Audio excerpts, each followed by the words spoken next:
معبەت بە مانای ماڵی خوا هاتووە لەمڕۆوە ناوم نای ئیسرائیل ئەو کەسی کە زۆرانبازی لەگەڵ خوا کردووە بۆیە نەسلیش زۆرەکەم خەواریجەکان لەگەڵ ئیمام عەلی بوون و لە پشت ئەو ئەجەنگان. بینەرانی بەڕێز ئەم کاتتان باش لە ئەڵلقەیەکی نوێ لە بەرنامەی پرسیار و گفتوگۆ پێتان دەگەینەوە بۆ قسەکردن لە بابەتێکی تایبەت سەبارەت بە مەسلەی ناو دنیای دین کە بریتە لە مەسلەی تەکفیر چییە؟ سەرچاوەکەی لەکوێوەیە؟ تا چەند تەکفیر لە ناو تێکستی کتێبی پیرۆز و لە ناو قورئان و کۆمەک دەکرێت یاخود پشتیوانی لێ دەکرێت و ئایا تەکفیر دیاردەیە کە تایبەتە بە جیهانی ئیسلامی یاخود بەر لە جیهانی ئیسلامی و بەر لە دنیای ئیسلامیش وجودی هەبووە لە ناو یەهودەکان و لە ناو مەسیحیەکانیشدا یەهودی و مەسیحیەکانیشدا جۆرێک لە تەکفیرکردن هەبووە واتە دیاردەیەک بووە تایبەت نییە بە ئاینی ئیسلام و کۆمەڵگەی ئیسلام و مسلمانان بەڵکو دیاردەیەک بووە بەر لە ئاینی ئیسلام و کۆمەڵگەی ئیسلامیش وجودی هەبووە. لەم بەرنامەیەدا قسە لەسەر ئەم چەمکە دەکەین و دوجار دەمانوێت ئەوە ڕوون بکەینەوە و ئایا تەکفیر تا چەند کۆمەک بە یەکڕەنگکردنی بە زۆر سەپێنراو لە ناو کۆمەلگادا دەکات؟ ئایا دەتوانێت تەکفیر دەتوانێت لە ڕێگای خۆنمایشکردن وەکو سێبەری خوددا لە سەرزەوی کۆمەلگای یەکڕەنگ بکە؟ ئایا دەتوانێت دین و نەتەوە مەسەب و ئاین و ئایدۆلۆژیا و دیدگا جیاوازەکان لەژێر فشار و لەژێر هەڕەشە و هێزدا یەک بخات؟ هەموو ئەوانە دەکەینە پرسیار لەگەڵ بەڕێز دکتۆر یونس ڕاوی لەم ئەڵلقەی بەرنامەکەماندا گفتوگۆی لەبارەوە دەکەین. بەر لە دەستپێکردنی بەرنامەکە ئەم ئەڵلقەیە دەچینە لای ئەم کورتە ڤیددیۆ بەیەکەوە لەگەڵ کاکتۆر سەیری کورتە ڤیددیۆکە وە تێکستەکە گوێ لە تێکستەکەش دەگرین بزانین بۆی وەکو سەرەتایەک بۆ چوون ناو بەرنامەکە سوودی لێوەربگرین. دیاردەی چەخبەستوویی فکری و پرسی ڕەهابوون لە بیرکردنەوە و لێکدانەوەدا یەکێکە لە دیاردە ترسناکەکانی نێومێژووی مرۆڤایەتی. دابشکردنی دنیا بەسەر ڕەش و سپی، ڕووناکی و تاریکی، ئیماندار و بێ ئیمان، جگە لە خوێن و فرمێسک شتێکی دیکەی بۆ کۆمەڵگەی مرۆڤایەتی پێ نییە. دەسەڵاتە ڕەهاکان ئەوانەی دەسەڵاتی ئاینی و دنیاییان بۆ خۆیان قۆرخ کردبوو، ئەوانەی بە ناوی زەوی و ئاسمانەوە قسەیان دەکرد و بڕیاریان دەردەکرد، چ لە ئەوروپا و دنیای مەسیحیەت، چ لە کۆمەڵگە ئیسلامیەکان و جیهانی ئیسلامیدا، جگە لە ناکۆکی لێکترازان و دابشکردنی کۆمەلگا، جگە لە هەوڵدان بۆ کوشتنی فرەڕەنگی و هێشتنەوەی ژیان بەداخراوی، هیچی دیکەیان بۆ مرۆڤایەتی نەهێناوە. دیاردەی تەکفیر یەکێک لەو دیاردە مەترسیدارانەیە، مێژوویەکی دوور و درێژە دنیای دینی بەدەستیەوە دەناڵێنێت. تەکفیر بەتەنها هەوڵدان نییە بۆ کوشتنی بۆچوون و لێکدانەوەی جیاواز، مەزهەب و ئاینی جیاواز، بەڵکو بە دەمارگیری و توندڕەوی دەست پێ دەکات بە قرتاندنی دەست و قاچی مرۆڤەکان و خوێناویکردنی لاپەڕەکانی مێژووش کۆتایی دێت. مێژوو پێمان دەڵێت کۆی ئەو ئایدۆلۆژیا، ئاین، دنیابینی و لێکدانەوە جیاوازانەی خەریکی یەکڕەنگکردن بوون یان بەردەوام بوون لەم هەوڵی یەکڕەنگکردنە، پاساوەکانیان هەرچی بێت سەرنجام لە بەردەم فرەڕەنگی کۆمەڵگە و بوونی دیدگا و لێکدانەوە جیاوازەکاندا شکستیان خواردووە. بۆیە تەواوی ئەو دیاردە و بیرۆکانەی دەمان بنەوە نێو کۆمەڵگەی داخرا و کوشتنی ئازادی و تەکفیرکردنی مرۆڤەکان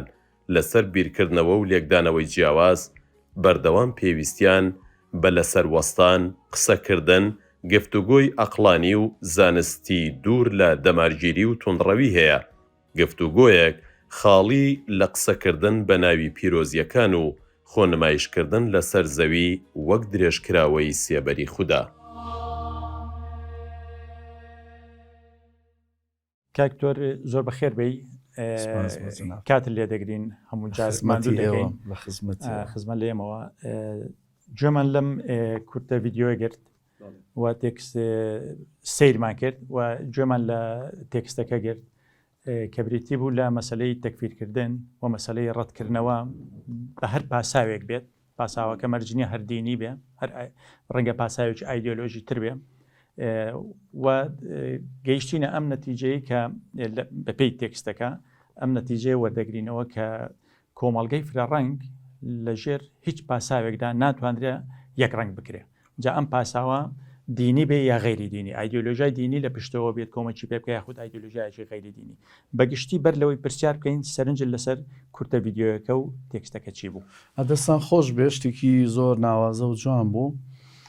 هەڵبەت مەسلەی ڕەتکردنەوەی بەرامبەر یا بە کافرزانینی ئەمەی دیکە لە دوای ئاینێک تا ناسیەکان یان یەخواپەرستیەکان دروستە بێ. لە شارستانێتە کۆنەکان خوداکان شوێن و مەکانیان تایبەت بووە. مەسەلەن خودای ئیل تەنیا بووە بە گەلی کەنعانیەکان. ئەمە فقط بەرگری لە کەنعانیەکانەکە ڕۆزیان بۆ پیتاندن و هەور و نازانم بازرگانی ئەمانەیان بۆ و ئیل عیلاقەی لە مەردۆخ نییە مەسەن خوای بابلیەکان و خوای بابلیەکانیش مەردۆخ تەدەخول ناگات لە ئیل و ئەمانەیەک تریش بە کافر و بە شتانەدا هین ناکەن ئەڵێن خوای تایبەتی ئەوەیە. هەر بۆیە یەکەمین جار کە معبەد دروست دەکرێ معبەد بە مانای ماڵی خوا هاتووە. ئێستاژ ئێمە لە سەقافەی هین بە مزگەوت ئەڵێن ماڵی خوا بە کڵێسا وترێ ماڵی خوا بەڵێ لە هەموو دنیا وترێ ماڵی خوا چونکە ئەمان باوەڕیان وا بووە لە کاتێک لە کاتەکان خوداکەیان ئەگەڕێتەوە سەرزەوی ئەچێتە ماڵەکەی خۆی کە معبەدە. بۆ یەکە کەنعان هینەکان بابلیەکان نەبوخەدنەسەر خاستن کە ئەیان هێنێ بەشێک لە جووەکانە هێنێ ئەڵێ ئەمە گەلێکن خوایەکی تایبەتیان هەیە ناوی ئیلە. اینجا دوای ئەم ئیلە بە یەهودا بانگەکرێیان ناوەکانە مووی جوبرائیل ئەزرائیل ئیسرافیل ئەم ئیلانە بەڵێ ئیسرائیل ینی مصارع ئەڵڵە ئەوە چیرۆکێکی تەوراتیە یعقوب نە ئیسرائیل یعنی مصارع ئەڵڵە یعنی ئەو کەسەی زۆران بازەی لەگەڵ خوا کرد کە خوددا تەجەلە ئەکا لەسەر شکلی بەشەرێکوە لە تەوراتەیە باشە کە یعقوب ئەی بەزێنێ اینجا ئەڵێ لەمڕۆوە ناوم نای ئیسرائیل ئەی ئەو کەسی کە زۆران بازی لەگەڵ خوا کردووە بۆیە نەسلیش زۆرەکەم ئەو ئەبینین نەسلەکەی زۆرە و ماوەتەوە تا ئەمڕۆکە دەوڵەتیشیان هەیە هەموو دنیا تقریبن کۆنتڕۆڵی ئەمانە. جا ئەمە ویستم هینکەم دوایی کە دیانەتە تەوحیدیەکان پیا ئەبێ کێکەمین دیانەت زەردەشتیە و دوای ئەمانە بە سەرجەم خوداکانی دیکە دەڵێن هەڵەن و ئەمانە ساختن و شوێن کەوتوانیان کافرە. بەڵێ ئەجینا کەلیمەی تەکفیر لە مێژووی شارستانێتەکان بوونی نەبووە ئەنی بەر لە ئاینی تەوحیدی شتێک نەبوو بە ناوی تەکفیر. ئاینەکان یەکتریان تەکفیر نەکردووە خوداکان یەکتریان تەکفیر نەکردووە بۆ کۆمەلگاکانیش ئەوانەی کە لە سەر ڕێڕەوێکی ئاینی دیاریکراو بوون و خودایەکی تایبەتیان پەرستووە خوداکانی بەرامبەر و کۆمەلگاکانی بەرامبەریان تەکفیر نەکردووە کۆمەلگای تەوحیدیانی ئەم تەکفیر بەرهەم و یاخود نیتازی کۆمەلگایەکە کە بە دوای یەکتا پەرستی کەوتووە. ئەجینە ئێستا ئەمەی ئێمە باسیەکەی بەرهەمەکەی لە هیندستان ماوەتەوە. لە هیندستان شتێک نییە بە ناوی تەکفیر لەبەرەوەی فرە خوداییە و خاستن هندۆس یعنی بێشمارە خودای هەیە دینی هندۆسیانەوەی پێڵێن براهمایی. یەک تەکفیر لای ئەوان پێیا بوو کە پاکستان بوو دوای کە پاکستان جیا بوویەوە ئێستا گەڕانەوە سەر ئەسڵەکەی خۆیان کە تەکفیر نییە. ئێمە ئەگەر گەڕینەوە بۆ ناو ڕۆشنبیری دینی لەسەر خودی چەمکەکە قسە بکەین ینی ڕوونکردنەوەی لەسەر خودی چەمکە بدەین بۆی بۆ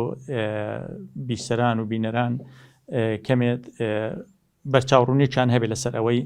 کە قسە لەسەر بابەتێک دەکەین بزانین خودی چەمکەکە مانای چیە. بۆ نمونە مەبەست لە چەمکی تەکفیر چیە لە فکری دینیدا و جیاوازی لە نێوان کفر و تەکفیردا چییە ینی بەچی دەگوترێت کفر و چێن ئەوانەی دەسەڵاتی تەکفیرکردنی گروپێکی کۆمەڵایەتی یاخود تاکە کەسێکیان هەیە یاخود دینێک مەزهەبێک ئاینێکی جیاوازیان هەیە ئەم دەسەڵاتە لە چۆوە دێنن. چەمکی تەکفیر تقریبا تایبەتە بە جیهانی ئیسلامی و تەکفیر لە ئەسڵا بە مانای داپۆشتن هاتووە. هەتا قورآن کە باس لە جوتیارەکە ئەڵێ یعجب الزراع لیغیظ بهم الكفار جوتیار بە کافر پێناسەکە بۆ لەبەرەوەی جوتیار تۆکە ئەشارێتەوە لە زەوی دوایی تر هینە بێ تەنانەت ئەو ئەم وترێ جۆرە تەبەن لێکدانەوەی جیاوازە لێکدانەوەی کە ئەمە قورئان بەڵێ، واڵێ بەڵێ. بۆی ئەسڵە دینیەکە تەنانەت ئەو وترێ وشەی کەڤەری ئینگلیزی لە کوفری عەرەبیەوە هاتووە کە کەڤەر بە مانای داپۆشتنێتنانی ئەمەی کە دایپۆشی ئیتر ئەمان بەو هینە هاتووە ئەگەر چی ئەوترێ لە سەروی کوفری شتێکە بە ناوی جوحود ئەوەیە کە تۆ ئەزانی لە پشت ئەمە حەقیقەتێکەیە بەڵام نکۆڵی لەم حەقیقەتە ئەەکەی یعنی نەک ئەی شاریتەوە بەڵام شارنەکەش و نکۆڵیشی لەکەی ئەگەر چی بۆ هەردوو لا کەشفە ئەمە شەیە ئەمە درستە بێ لە تاریخی بە ئیسلامی مەسەلەن لە هەموو ژیان نامەی پێغەمبەر عەلەیهی سەلام بە کەسی نەوتوە کافر و پێغەمبەر لەسەر ظاهر لەسەر ڕوخسار تەعاملی کردووە کەسێک کە وتی بێتی من موسڵمانم تەنانەت عەبدوڵڵای کوڕی ئوبەی کە تەقریبەن هەموو خەڵگەی زانی ئەمە کابرایەکە باوەڕی پێی نییە پێغەمبەر پێی نەوتووە تۆ کافری تەنانەت پێی نەوتووە تۆ منافقیشی و تەنانەت کە ئەمرێ نوێژیشی لەسەرەکە ئەمەی کوفر زۆر دوایی سەر هەڵدەدا تەنانەت لە زەمەنی ئەبوبەکر تۆمەت بە خەڵکەکەی دیکە هین ناکا کە ئەمانە لە دینی پێغەمبەر کوفری پێەکەن و دەڵێنە ئەمانە هەڵگەڕاون ئێرتیدادیان کردووە بۆیە جەنگەکەش ناوەنێ بە حروبی ڕیدە ئەمانە هەڵگەڕاونەتەوە و لەسەر ڕوکنێک ئەویش زەکاتە ئەڵێنێ بە پێغەمبەر عەلەیهی سەلام وحی بۆ ئەهات پەیوەندی ڕاستەوخۆی لەگەڵ خوا هەبوو ئێمە زەکاتەکەمان ئەدایە بەڵام ئێستا بۆ بیدەینە تۆ لە کاتێکە ئاەتمان هەیە ئینەمە الصەدەقات للفقراء والمساکین والمؤلفة قلوبهم خوا پێی وتون بیدەکوێ فأبوبەکر ئەڵێ ئێوە مرتدن بۆیە شەڕیانەکە و لە کاتێکا ڕێی ڕاجح ئەوەیە کە ئەمان مرتد نەبوون ئەمان دوای جێبەجێکردنی ئاەتەکە کەوتبوون دکتۆر من لەو نەتیجەی ئەو قسانەی تۆ سەر بۆ شتەی ڕاشام لە سەردەمی پێغەمبەردا تەکفیر بوونی نەبووە حتا لە سەردەمی یەکەم پێغەمبەر بە کەسی نەگوتووە کافر ئەی ئەگەر ئەمە نەبێت ئەمە دوای ئەمە لە سەردەمی وەڵحاصل دوای ژیانی مردنی پێغەمبەر و دوای ئەبوبەکری سەدیق دوای حروبی ڕیدەوانە یعنی ئەم مەسەلەی تەکفیرکردن و مەسەلەی دابەشبوونی کۆمەڵگا و مەسەلەی ڕەتکردنەوە و هەوڵدان بۆ کوشتنی جیاوازیەکان و بەیەکەوە نەژیان و حتا خودی ئاینی ئیسلام لە ناو خۆشیدا ینی ئەم گروپەکانی دینی لە ناو خۆشیاندا لە دوای کوشتنی عوسمانی کوڕی ئەفان و ئەم بەیەکدادان و جەنگە خوێناویانەی کە دروست دەبێت ینی کۆمەڵێ ڕۆیا و کۆمەڵی دیدگا و لێکدانەوەی جیاواز تەویلی جیاواز دروست دەبێت لەسەر کۆمەڵێ بنەما و مەفاهیمی دینی تا دەگاتە ئاستی ئەوەی کە یەکتری تەکفیرکەن لەسەر لێکدانەوە لەسەر هێندێک چەمچی بۆ نمونە مرتەکەبی کبیرە و مرتەکەبی سەغیرە و نازانێتی کۆمەڵشتی لەو بابەتانەوانەی حەسەنی بەسریەوان ینی ئەگەر ئەمە لە پشت بە دەقێکی قورئانی نەبەستێ پشت بە جەوهەری دین نەبەستێ لە چۆ سەرچاوە دەگرێت سیکە ئەمە ئەگەر جەوهەری دینە بۆ پێغەمبەر کەسی تەکفیر نەکردووە و ئەگەر جەوهەری دینیە ئەوانە بەچ مافی خەڵک تەکفیر دەکەن خۆی پرسیارەکە زۆر لۆژیکیە ئەمە پێش ئەوەی بگاتە قۆناخی دروستبوونی واصل بن عەطا و حەسەنی بەسڕی کە لە مزگەوتی بەسڕا دروستبوونی مەدرسەی ئیعتیزال کە معتەزیلەکانە پێش ئەمە ئەگوترێ یەکەمین کەس ئەو خەڵکانە بوون کە لە مسر و بەغدا هاتن لە مسر و عێراقەوە هاتبوون بۆ حەج بە عوسمانیا و تۆ کافری باشە کە دوای بوون کە هاتون ئەمانە کۆمەڵی حجاج بوون یعنی هاتبوون بۆ مۆسمی حەج دوایەوە سەرێکی مەدینە بن و ئیتر وتیان تۆ عوسمان کافری لەبەر ئەم چەند فعلە ئیتر فعلەکان ئەژمێرن طبعا ئەمەی پێوترێ سەلەفیان ئەشعەریان ماتوردی کە هەمویان بەخۆیان ئەڵێن ئەهلی سونە من لە ئیلایات ئیسپاتم کردو شتێک نییە ناوی ئەهلی سونە بێت کەسە و كل يدعي وصله بليلى ئەمان ئەڵێن لەسەر ئەمانە نەبوو نا شتەکە فراوانترە زۆر ینی تۆمە یعنی تقریبن تۆمەتبارکردنی عوسمانی کوڕی عەفان ڕەزای خوای لێبێ زۆر فراوانترە لەوەی ئەمان باسیەکەن ئەمە مەرحەلەی یەکەم لەسەر تەکفیرەکە مەرحەلەی دووەم ئەوترێ نەخێر خەواریجەکان یەکەمین گروپ بوون بە شێوەیەکی فەرمی و بە ئیمام عەلییان وتۆ کافری سيك يعني تكفير لهردو ئەگەر هەر یەکە لەم دووە ڕاست بێتن کەواتە تەکفیر لەناو مسلمان بۆ یەکتری دروست بووە بە یەکتریان وتووە بە غەیری خۆیان نەوتووە مع ذلك ئیمام عەلی چێگاتە ئیمام عەلی وانە لە هەموو پایەکەوە بە ئیمام عەلی ئەڵێن کافری بۆ خەواریجەکان لەگەڵ ئیمام عەلی بوون و لە پشت ئەو ئەجەنگان ئەڵێن لەبەرەوەی تۆ تەنەزولت بۆ کەسێک کردووە کە لە دەرەوەی خەلافەتی تۆیە کەواتە تۆ حکم بە ئاەتی ئیلاهی ناکەی مەسەلەی تەحکیمەکە ئەوە تەحکیمەکە دوای ئەتەقێتەوە دوای تەحکیمەکە بەمەوە ئیتر بە ئیمام عەلی ئەڵێن کافرە و بۆیە ئێمە هەمیشە ئەڵێن کوفر چی لێ ئەبێتەوە کوشتنی لێ ئەبێتەوە چونکە لە هەردوو حاڵەتەکە تەکفیرەکەی عوسمان بن عەفان عوسمانە کوژێ و تەکفیرەکەی ئیمام عەلی شەهیدەکە هەردووکیان کوشتنی لێکەوێتەوە هەردووکیان لە ناو و هەردووکیان دوو ڕەمزی گەورە و دوو سەحابەی گەورەی پێغەمبەرن کە کەس ناتوانێت ئینکاری ئەمە بکە. کاکتۆر ئەم بچینە سەر ئەم هۆکارەکان ینی ئەم هۆکارە فکری و سیاسیانە چین ینی کە لە ناو کۆمەڵگەی دینیدا کۆمەک بە دەرکەوتنی چەمچی تەکفیر دەکەن ینی تۆ هیچ چەمچێک و هیچ دیاردەیەک لەناو هیچ کۆمەڵگەیەکی بەشەریدا چ کۆمەڵگەی دینی ئیسلامی بێ یاخود کۆمەڵگەی غێری ئیسلامی بێ لە بۆشاییەوە لەدایک نابێت ینی ئەمە چه کۆمەک بە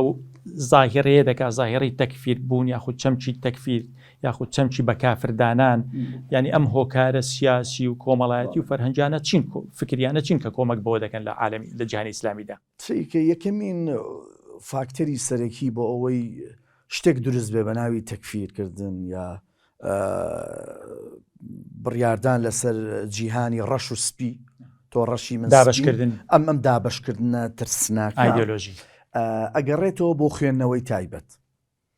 تۆ خاوەنی خوێندنەوەیەکی تایبەتی و ئەم خوێندنەوەیە تایبەتە بە تەواوی ئەزمون و خوێندنەوە و عەقڵ و باشە ئینجا ئەگەر لە تەنیشتەوە پڵەس ئەگەر قوتابخانەیەکی فکریشت لە پشتەوە هەبێ و مەزهەبێکە بێ لە پشتەوە پشت ئەستوربی بەمانە تۆ سنووری خۆتە زانی هەچ کەسێ لە دەرەوەی سنووری تۆ بێتن تەکفیرەکەی تەنانە تۆ تەکفیری ئەمەشەکەی کە لە دەرەوەی سنووری تۆیە بەڵام تۆ باست نەکردووە کە ئەمە لە دەرەوەی سنووری ئێمەیە تۆ زانی هەموو ڕووداوەکان لە جیهانی ئیسلامی کە ڕووی داوە سەرەتا بە مەرحەلەی تەکفیر ڕۆشتە ئێستا لێرە لەو هینە بینیمان مەطبعەکەی گۆتنبێرگ ئەمە یەکەم جاروتیان کاکە نابێ قورئان بەمە چاپ بکرێ باشە قەرنی 1400 وتیان لەبەرەوەی ئەمە ئەم کاغەزە هی کافرە اینجا مەرەکەبەکە هی کافرە اینجا کافر سەرپەرشتیەکە کەواتە چۆنە بێ کافر قورئان بۆ ئێمە چاپ بکە ئەمە زەمەنی دەسەڵاتی کەنیسە و ئەمە بە کوفرداندرا ئێستا کوفر نییە مەسەلەن تەلەفۆن ئێمە کۆمەڵی کتێبی فقیمان هەیە بەڕاستی ئێستا بۆیە من ئەڵێم کتێبە فقیەکان ئەبێ بکرێتە جامخانەی مێژوو ئەی بۆ نوکتە باشە مەسەلەن تەلەفۆن پیا ئەبێ هەموو جیهانی ئیسلامی ئەڵێن تەلەفۆن کوفرە بابە بۆ کوفرە دوای نەرمیەکەنەوە ئەڵێن بابە ئەمە ڕاستە کە یەکێک قسە ئەکا بەڵام ئەمەی قسە ئەکات جنە تەنانەت عولەمای نەجد و حیجاز و ئەمانە کۆبنەوە ئەڵێن کاکە ئێوە وەرن لە تەلەفۆن ئاەت بخوێنن ئەگەر ئاەتەکەی تەواو خوێنت ئەگەر کابرات جنبی دەمی تەتەڵەکە ئەگەر ئاەتەکە ڕون و ڕەوان بێ ئەوە جن نییە فئایەتە خوێنن ئاەتەکە ئەگا بە شوێنی بەرامبەر وە تەتەڵەش ناکە مەسەمە کوفر بوو تۆ زانی مەسەلە لە مصر ئەمەش هەر نوکتەیە لە مصر کاتی خۆی دوای حملەی فەڕەنسی و ئەمانە ناپلیۆن بۆناپەرت کە دێتەهین بەڵێ بۆڕی ئەهێنن ینی بۆ ئەوەی ئاو بجوێزێتەوە لە مەنطقەیەک چونکە سوقاتە بوو ئەمان ئاو فرۆش و ئەمە باشە اینجا بوو کۆمپانیایەکیە بوو ئەگەر بە زاراوەی ئیمڕۆی خۆمان بڵین لە شوێنێگەیانی ناو شوێنە ئەیان فرۆشت وتیان کاکە ئەمە هاتوو ئەم بۆری شتانە بەڕاستی مەسرفەکەی زۆر کەمە و ئاوەکەش ئەگەێنی ئەم ئەزهەرەی ئێستا ئەیبینی هەمویان کۆبوونەوە وتیان ئەم ئاوە غوسلی لێ دەرناچێت سیکە لەکوێ دەن لە مەسەلەن غوسل کە غوسلی لێ دەرنەچوو کۆبوونەوەی هاوسەری ژن و مێرد ئەبێتە زینا مناڵەکە ئەبێتە زۆڵ باشە سیکە لەکوێ هۆدینەکەن لە ئینسانی ئاینی وایە لە ساوێک هەیە بۆ شتێکی لەم بابەتەیە لە بەرەوەی بیدعەیە سەحابە ئەمەیان نەکردووە و ئەمە کافر هێناوێتی ئەمە خاچیەکان هێناویان ئەبێ کوفر بێ ئەحنافەکان حەنەفیەکان کە بەشێکی بچکۆلە بوون لە ناو ئەزهەر وتیان کاکە جائیزە مەسرەف کە مەکاتەوە وەسیلەیەکیشە و پێغەمبەر کاتی خۆی وەسیلەی بەکارێناوە وەکو ئەو وەسیلانەی کە یەهود و مەسیحیەکانی نزران و تەنانەت مشریکەکانیش نەفسی جلی ئەمانی لەبەر کردووە نەعلی ئەمانی لە پێ کردووە بۆیە لایەزال بە بەلوعە ئەوترێ حەنەفی لە حەنەفیەکانی مسرەوە هاتووە مەبەستم چی بوو لەو سەردیەتی ئەم چەند حیکایەتە بەسم ئەوەیە کە تۆ بڕیارە دەی ئەمەی دەرەوەی خۆت کوفرە لی ئەمین نی لە ئەترسی لە هەر شتێکی تازە بێ ئەترسی مەسەلەن چەند ساڵی ڕابردوو ئەو هینی یەکێتی زانایانی عالەمی ئیسلامی و هین مەسەر ئەو پۆمجی حرامە پۆمجی ئەو یاری مناڵانینێکە نازە مەسەلەن شتی زۆر سیر یاریەک پێیا بوو بەم دواییە لە چین بوو وابزانم بوو کە شوشەیەکە ئەڵێن ئەمە حرامە بۆ لە برۆی ئەترسێ لە هەموو شتێک وعرب ئەڵێ الئینسان عەدوون ما یەجهەلو دایمەن مرۆڤ لەو شتە ترسێ کە نایزانێ دایم ترس لە چیەوە دروستە بێ لە جەهالەت بەڵام کە تۆ زانیت نا ئەو کاتە لی ناترسی یەکێک لە فاکتەرە هەرە سەرەکیەکان وەکوتم خوێندنەوەیەکی تایبەتە بۆ شتێک بەڵام خوێندنەوەکەی تۆ لەبەرەوەی سنووری هەیە و مرۆڤ بەردەوام لە پەرەسەندن و پێشکەوتنە شتی تازەیەتە دەرەوە بۆیە تۆ بەردەوامی ئەبێ پشت بەوە ببەستی بۆی سنوورەکەی خۆت نەپسێ بۆی خەڵک لە سنوورەکەی تۆ نەیەتە دەرەوە و ئەوەی دەرەوەش بزانێ ئێمە سنوورێکمان هەیە دکتۆر ئەم مەسلەی جیاوازی بیر و بۆچوونە ینی مەسلەی لە مەسلەی تەویل لە مەسلەی لێکدانەوە هەتاوەی کە تۆ جەنابەت باسی کرد لە مەسلەی تەحکیمی نێوان ئیمامی عەلی و خەواریج کە ئەمەی لێکەوتەوە مەسلەی تەکفیر هاتە پێش ئایا لەم ئەمەی کە دنیای معتەزیلەشی هێنایە پێش و تا ڕادەیەک ینی بنەمایەکی فکری بۆ جۆرێک لە جیاوازی یاخود هێنانە پێشی عەقڵ بەسەر نەقڵدا هێنایە پێش دەکرێت ئێمە ئەمەی کە لە بینی لە نێوانی حەسەنی لە بەسڕ لە نێوان حەسەن بەسری و واصلی بن عەتا کە هات ئەم جیاوازەی کە ڕوویدا وەکو مەسلەی تەکفیرکردن وێنای بکەین ئەم چەمکی فاسقیان بەکارهێنا چەمکی نیفاقیان بەکارهێنا ئایا ئەم نیفاق و فاسقە بۆ نمونە حەسەنی بەسری نیفاق بەکاردێنێ واصلی بن عەتا فاسق بەکاردێنێ ئایا ئەمە دەچێتە قالبی تەکفیرکردنەوە یا شتێکی جیاوازە ئەم حیوارە ئەگەر دەوترێن هەنێ تانەوتە شەریشەیە کە حیوارە دروستکراوە بەیان ئەگەر لەو فەرەز ناجەدلن هەیە دوای ئەوەی لەسەر منزی لە بین المەنزیلەتەین لە نێوان کفر و ئیماندا لە نێوان کفر و ئیمانە چی هەیە باشە معتەزیلە باوەڕی بە منزی لە بین المەنزیلەتەین هەیە دوای ئەبێتێ یەکێک لە ئوسولی ئیمان لە لای معتەزیلەکان باڵێ قازی عەبدولجەباری معتەزیلی هینێکی هەیە لەسەر ئەم پێنج بنەمایە قساکە بەڵام حەسەنی بەسری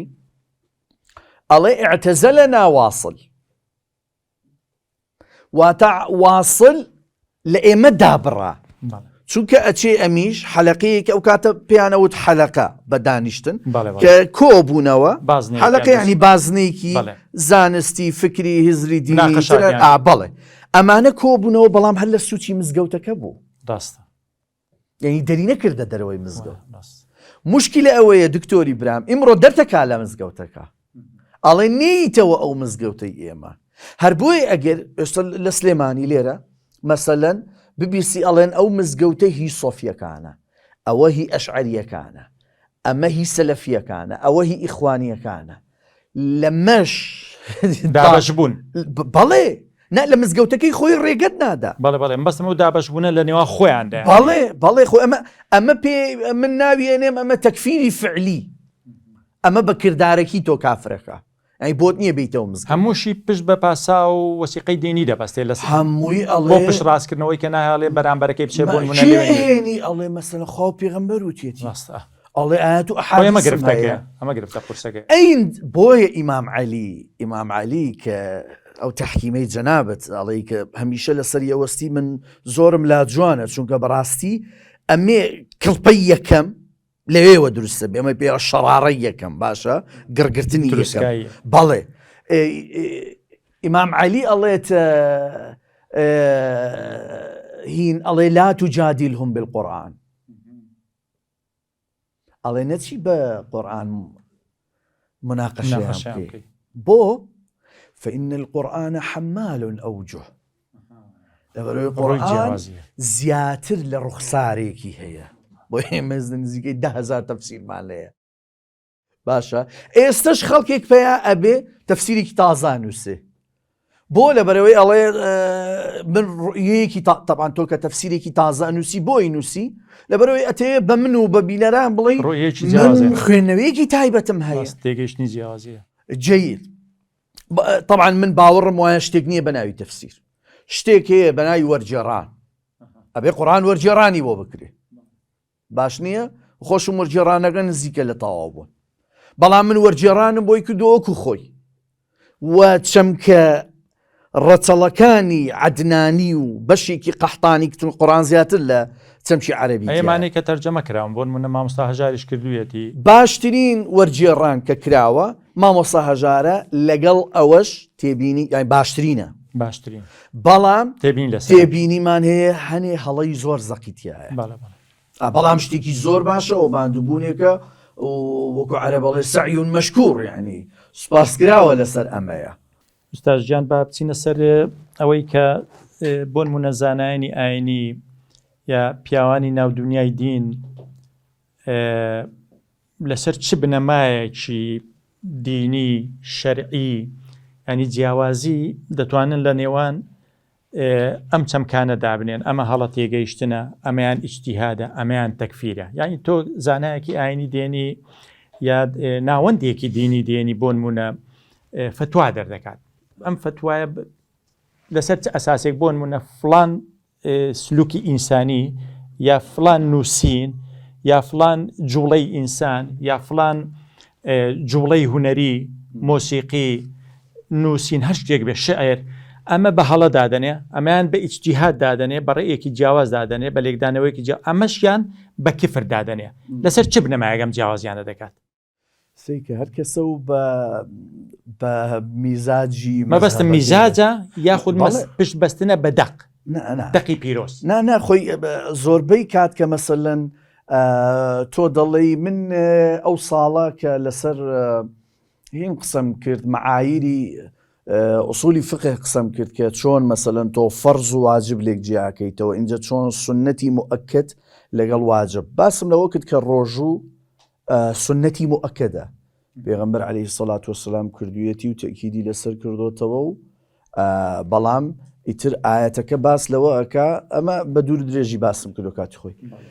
سەرجەمهینەکان هاتنە سەرخە تۆ چۆن قسەیەک ئەەکەی کە پێشتر نەکراوە ئەوەلەن تۆ چێ ئەڵێ پێشتر نەکراوە چونکە ئەشعەریەکان کە دەسەڵات دەگرنە دەست باشە سەرجەم کتێب و ئاسارەکانی جەهمی معتەزیلە فەیلسوفەکانە سووتێنن تۆ نەتێشتوە هیچ هینێک بێ بۆیە ئێستا کە ئەشعەریەکان ئەڵێن ئێمە زۆرترین کتێبمان هەیە لە عالەمی ئیسلامی نا ئێوە دەسەڵاتدار بوونە بۆیە ئەجینا ئەمانی دیکە هەبوایە تۆ هاتووی کەسێکی وکو سەلاح الدین کە مەکتەبەی ئەسکەندەریە ئەسووتێنێ کە ئیمام مەقریزی لە خیتەت بە تەفسیلی باسیەکە ئەڵێ مانگ و نیوێک بۆ 2 مانگ ئەو کتێبخانە سوتاوە تەسەوڕکە ئاگری لێ بەرز بۆتەوە ئەمە ئاساری فاتمیەکان بوو فاتمیەکان ئەو ساکە ئیمبراتۆرێک بوون حکمی نیوەی جیهانی ئیسلامیانە کرد لەو شوێنە گرنگە کە پێڵێن دڵی جیهان لە مەسر تۆ دی کاولیەکەی بوون نا فاتمیەکان ئیسماعیلی ئیسماعیلین ئەم هینە من لە ئیلاهیات بە تەفسیلی باسی ئەوم کردووە ئەڵێم ئیباضی شیعەیە نازانم زەیدی شیعەیە وانیە ئەمانە مەزهبی مستەقیلن ینی فاتمی شیعە نەبوون ئەمانە ئیسماعیلی مەزهبێکی تایبەتە ئەئیمەی خۆیان هەیە ئەرکانی ئیمانی خۆیان هەیە، ئەرکانی ئیسلامی خۆی. لای فاتمیەکان لەو ئەزهەرەی کە ئەیبینی طبعاً ئەزهەرە ئەمە فاتمیەکان دروستیان کردووە. فاتمیەکان لە کچی پێغەمبەرەوە هاتووە، فاتیمەت الزەهرا. ئەزهەر بۆ ناویانێن ئەزهەر لە فاتیمەت الزەهراوە هاتووە. دوایی کاک سەلاحەدین داگیریەکە و ئەیکاتە مەدرسەیەکی ئەشعەری و ئەشعەریەت ئەسەپێنێت کەسێک ئەمە نەبێ کافرێت و لە دین دەرچووە. مەبەستەکەم ئەوەیە سوئالی یەکەم چێ ئەڵێ پێشێمە باز نەکراوە؟ تۆ هەموو کتێبەکانی وینەکانی سوتۆنە ئەم واصل بن عەتا ئەڵێن زیاتر لە 70 کتێبی هەبووە، ئێستا هیچی نەماوە. ئەمە ڕقم یەک. دوو چێ وتوویەتی ئیجتیهاد لە ئیسلام داخراوە؟ مەسەلەن تۆ چۆن حەق ئەدەی بە کەسایەتیەک وەکو بۆ نمونە کورد چێ ناسێ نەوەوی شخصەتی نەوەوی یان محەممەدی ئیدریسی شافعی ئەمانە ئیجتیهاد بکەن، بۆ دکتۆر تۆ ئیجتیهاد نەکەی؟ تۆ مؤهلاتی علمی تێ ئەو مەصادر و سەرچاوانەی تۆ لە بەردەستە، ئێستا ئەمان لە بەردەستیان نەبووە. ئەو ظروف و کەشەی خوا بۆ تۆی ڕەخساندەوە بۆ ئەمانی نەڕەخساندووە. یعنی وحی بووە بەس بە شافعی بڵێ تۆ ئیجتیهاد بکە، تۆ ئەم ئیجتیهاد مەکە. دروست. سێ تکایە ئێمە ئەبێ بگەڕینەوە بۆ شتێک ناوەندێک، ئەمەی کە ئیجتیهادەکە بەڵگەی هەیە یان نە. بەڵگەی بجێت قورئان چیەڵێ کە ئەڵێ کەسێک لەگەڵ کەسێک مناقەشە بکە پێی بڵێ کافر ئەگەر ڕەئیەکەی لەگەڵ تۆ نەبوو، ئەگە هاوڕات نەبوو، ئەگە دژت بوو چی پێ بڵێ؟ قورئانە فەرمێ وئینا ئەو ئیاکم سیکە، یعنی ئەمر بە پێغەمبەرێکا وا بڵێ بە موشریکی قوڕەیش ئەمانەی خودای ساختەیانە پەرست، وئینا ئەو ئیاکم لەعەلا هودەن و فی ضەلال مبین. یان ئێمە یان محەممەد یان ئەبەل حەکەم لەسەر ڕۆشناین یا لەسەر گومڕاین. یعنی سیر کە ئەلێرە تەنانەت لە مەسەلەی حەق کردویەتی بە شتێکی ڕێژەیی لە مابینی پێغەمبەر و تەواوی خەڵق. یعنی ئەگەر خوا فەرمان بە پێغەمبەر بکا بڵێ من ڕێژەیی لە شتەکانتی ئەگەم، حەقیقەت ڕێژەییە لە لای من، بەڵام ڕێژەییشە لە لای تۆ. کەواتە ئەگەر من دابەش بووە بەڵێ بۆیە لە کۆنەوە ئەفلاتون خۆیڵێ ئێمە بە کەس ناڵین حەکیم چونکە بەتەنیا خوداکان حەکیمن، حکمەتی مطلق حەقی مطلق خودایە. باش نییە ئێمە نسبی لەبەرەوەی ئێمە حەواسەک هەستەکانمان نسبیە، عقلمان نسبیە، زەمەنی ژیانمان نسبیە، هەمووی ڕێژەییە. بۆی ئێمە فەئەگەر بێت و منێکی خوێنەری نووسەری نازانم مجتەهیدی ئیمامی هەر شتێک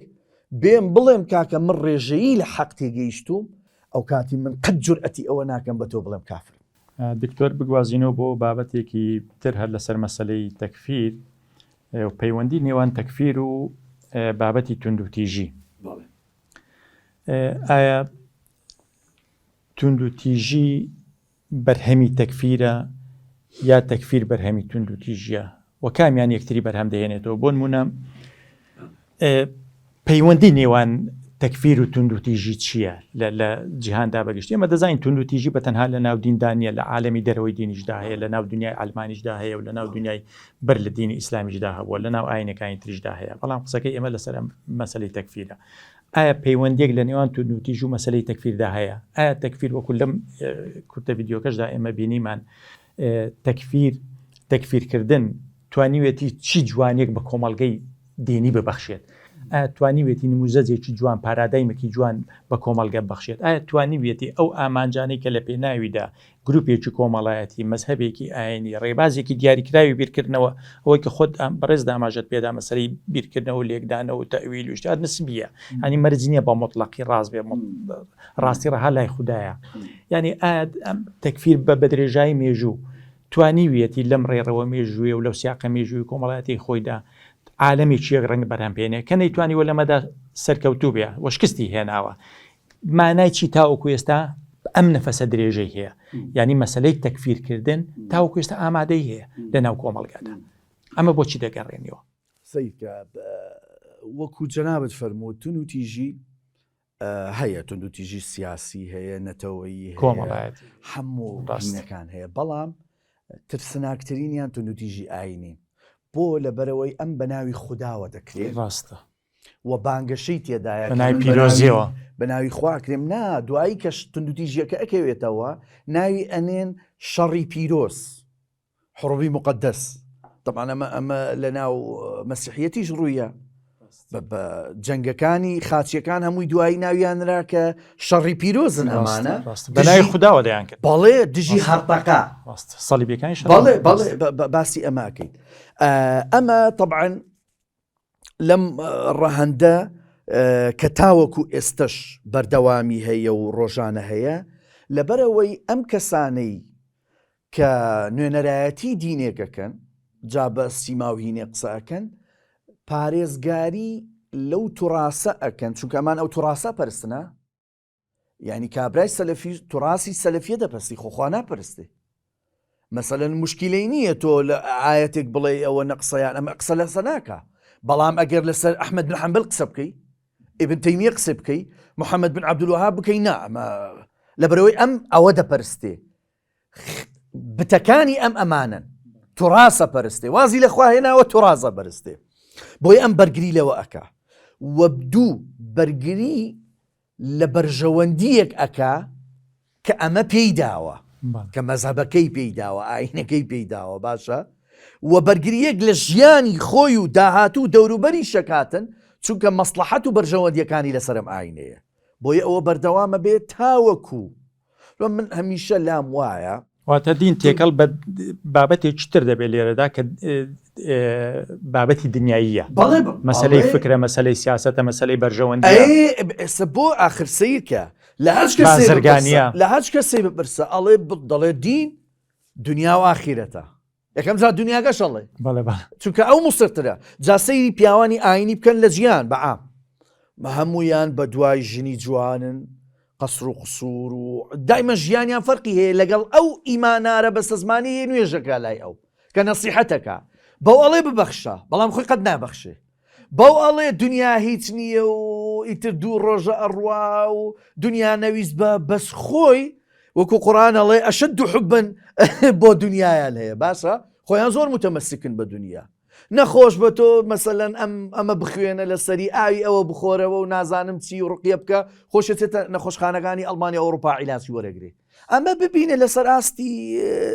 دنیا ئەم شتەوایە هەفتەیەک بەر لە ئێستا عەبدوڕەحمان سودەیسی ئیمام و خەتیبی مەکەی مکەڕەمە باشە ئەمە ساڵانێک چونکە لە نزیکەوەژەم ناسی دوعای بۆ ئەفغانستان و جیهاد و باشە ئەمەی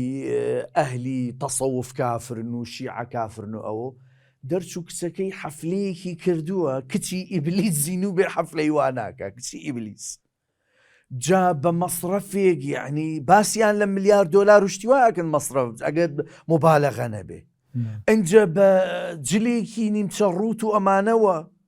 ئێمە ئەڵێن حیجاب لە سنگی ژنە بۆ ئەژنۆی ئەمە ئەوەشی تێپەڕاندە بوو ئەنجە تێکەڵبوونەوە مەبەسم چییە ئەمانە بۆ بەرژەوەندی خۆیانن ئەجینا ئینسان تۆزێ ئیمانی هەبێتن جورئەت ناکا بە برای خۆی بڵێ کافر حەدیثێکی پێغەمبەرێ لە صحیحی مسلم ئەفەرمێ من قال لأخيه يا كافر فقد باء بهما بأحدهما فقد باء بها أحدهما يعني أو كسي دیکە بڵێ کافر ئەو کوفرە لەسەر یەکێکیان دێتە خوار يعني لەسەر خۆی یا لەسەر ئەمە ئیشی خوایە پێغەمبەر هاتووە بەشیرەن وەنەذیرە هاتووە مزگەێنی ببەخشێ هۆشداری بدە پێغەمبەر کەسی نەکردووە بۆیە ئەمەی هەیە ئێستا هەموو دینی مزەیەفن و کاتێک تۆ کافرەکە ئەم